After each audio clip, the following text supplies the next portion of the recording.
Funny news bulletin channel মারাত্মক খবর সংবাদ পাঠক শেখ ফরিদ প্রধান শিরোনাম বাংলাদেশের পাম্পগুলোতে রহস্যময় বাঁশ নিখোঁজ তেলের সংকট শেষ লাইন উধাও এখন মোটরসাইকেল ঘেরার বাঁশ গেছে নতুন জীবনের খোঁজে বিস্তারিত সংবাদ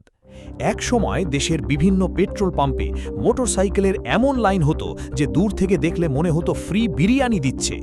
বাইকওয়ালারা সকালবেলা এসে লাইনে দাঁড়িয়ে বিকেলে তেল পেত আর পাশের দোকানদার চা বিস্কুট বিক্রি করে ধনী হয়ে যেত সেই সময় শৃঙ্খলা ফেরাতে বাঁশের বেড়া দিয়ে বিশেষ করিডর বানানো হতো বাঁশগুলো এমন দায়িত্ব নিয়ে দাঁড়িয়ে থাকত যেন ওরাই আসল পাম্পের ম্যানেজার কিন্তু এখন দৃশ্য একেবারে বদলে গেছে তেলের সংকট শেষ লাইন শেষ ঝগড়া শেষ ভাই আমি আগে শেষ এমনকি পাম্পে দাঁড়িয়ে রাজনীতি আলোচনা করাও শেষ ফলে যেসব বাঁশ একসময় জাতীয় দায়িত্ব পালন করত সেগুলো এখন অবসরে পাঠানো হয়েছে দেশের বিভিন্ন এলাকায় দেখা গেছে কেউ সেই বাঁশ দিয়ে মুরগির বাসা বানাচ্ছে কেউ শশার মাচা কেউ কাপড় শুকানোর স্ট্যান্ড আর একজন নাকি সেই বাঁশ দিয়ে সেলফি স্ট্যান্ড বানিয়েছে এক পাম্প ম্যানেজার বলেন আগে বাঁশ ছিল নিরাপত্তা কর্মী এখন ওরা কৃষি খাতে যোগ দিয়েছে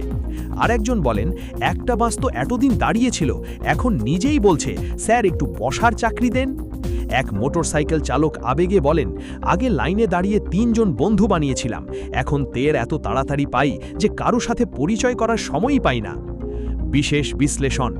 বিশেষজ্ঞরা বলছেন পরিস্থিতি এমনই উন্নতি হয়েছে যে এখন পাম্পের কর্মচারীরা বাইক দেখলেই দৌড়ে এসে বলছে ভাই তেল নিবেন না নিলে একটু নিয়ে যান সারাদিন বসে আছি আর এক বিশেষজ্ঞ বলেন আগে মানুষ তেলের জন্য অপেক্ষা করত এখন তেল মানুষের জন্য অপেক্ষা করে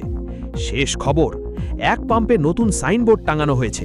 লাইন না থাকায় পুরাতন বাঁশ ভাড়ায় দেওয়া হয় বিয়ে মাচা ঝগড়া থামানো ও রাজনীতি সভার কাজে ব্যবহারযোগ্য আর এক পাম্পে লেখা 1 লিটার তেল নিলে 1 মিনিট গল্প ফ্রি আরও হাসির খবর জানতে চোখ রাখুন মারাত্মক খবরে।